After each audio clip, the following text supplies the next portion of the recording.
Aloha, this is Soul, the founder of Soul University. Welcome to our 8-part series on embracing change. Over the next few minutes, you'll hear a snippet of a conversation that I've had with someone I know to be a powerful change agent. Enjoy. Now we jump over to Toni Reece. Toni, thanks for diving in. Thank you for having me, Soul. As you've worked with people over the past 3 decades, what do you think is the number one reason folks simply resist change? Fear. I think that is it, just fear. Out and out fear. Is there a particular flavor of fear that you see more common than the other? Fear of relationships, fear of failure? Is there any particular strain of fear that is common?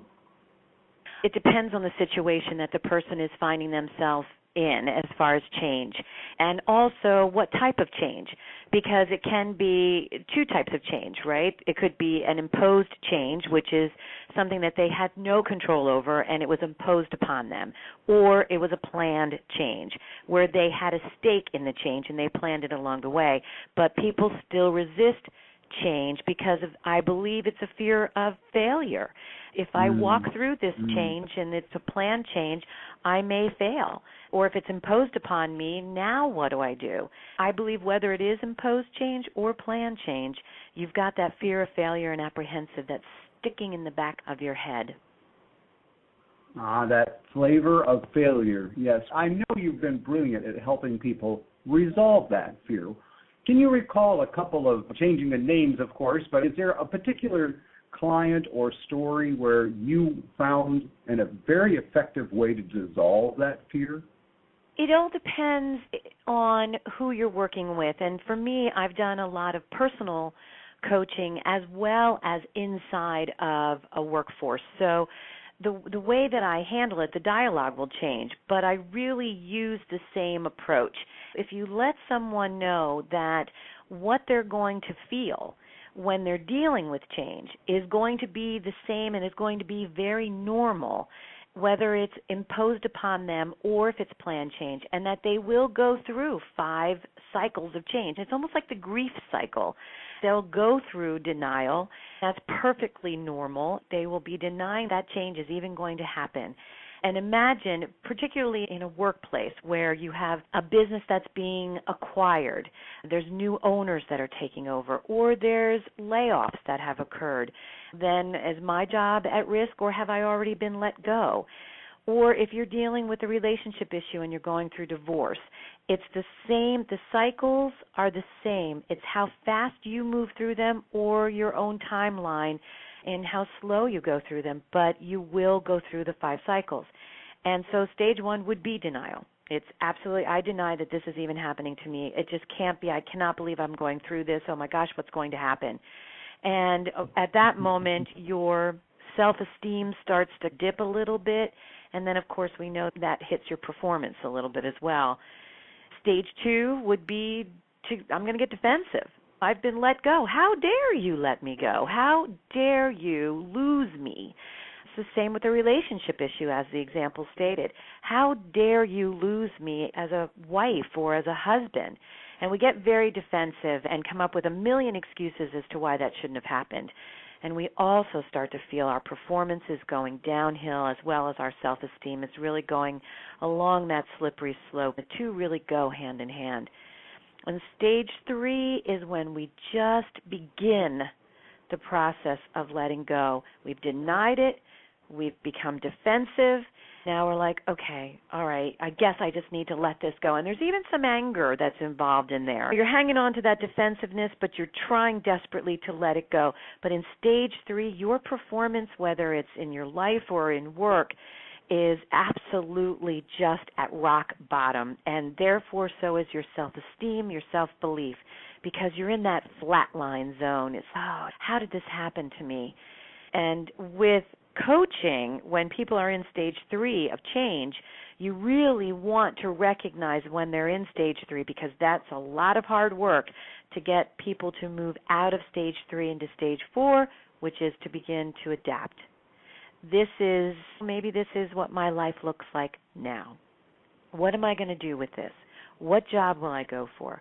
How do I look at my strengths and my talents again? What do I need to do? So you start to think about that problem solving and the goal setting again. Stage 5 is normalizing. This is the new me. This is my new reality. This is what a great life looks like for me now. Your self-esteem starts to come up, your performance starts to come up because you're feeling better, you're normalizing, and this is truly where I want to, because I recognize that this is my new reality. So again, whether I'm working with a team inside an organization or an executive, or I'm working with a person, the change cycle and understanding those 5 cycles help people to reduce that fear and apprehensive and realize that they will go through these stages, but they're going to come out of it okay.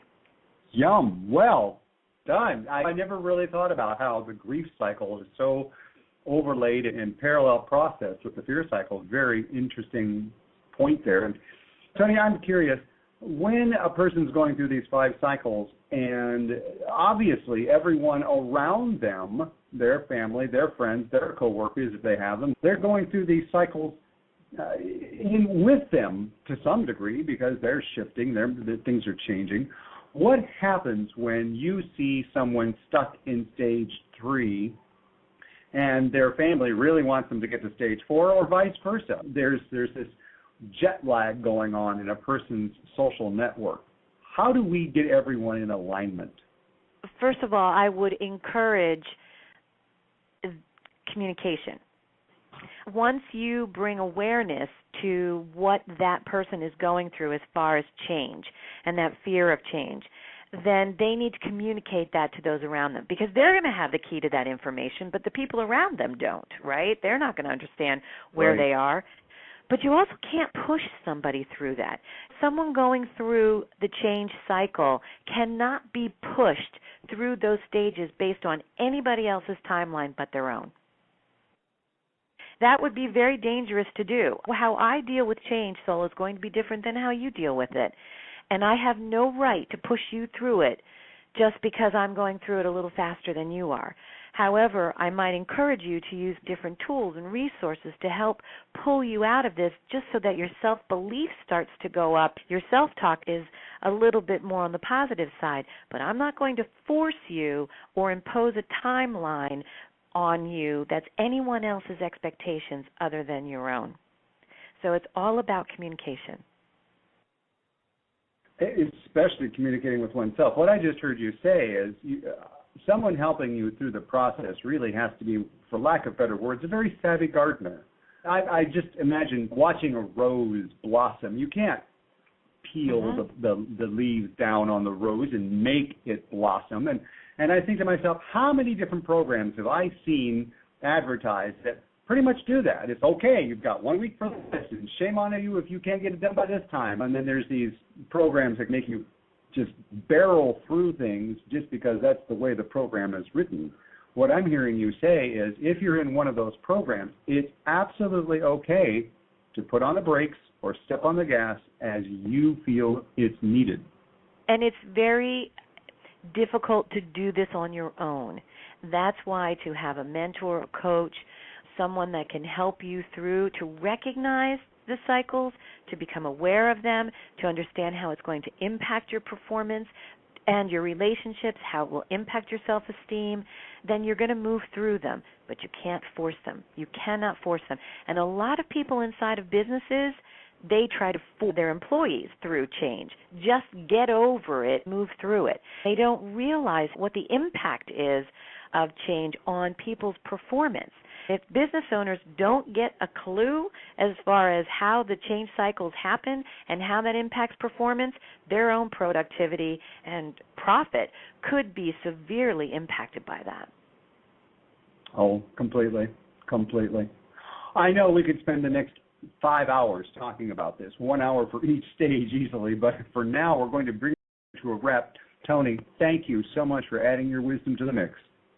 Thank you very much for having me, Sol. Next, we get it to meet our final expert, Rick Reynolds. Rick is a licensed hypnotherapist. I will give you a heads up. If you can carve out the space to have a little bit of quiet time before you listen to his show, it will be well worth it. Have uninterrupted space to listen to the show so that you can get the most out of it. We offer this series to you for free because we know how important it is to set the stage, to be able to create the space to make change and then actually follow through with making those changes. Now, of course, we'd be delighted to receive your attention by sending this series out to all of your family and friends so that you can help them learn how to befriend change with ease and grace.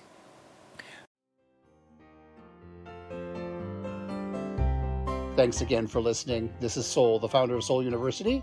If you need assistance with embracing change, we'll see you in class. Aloha.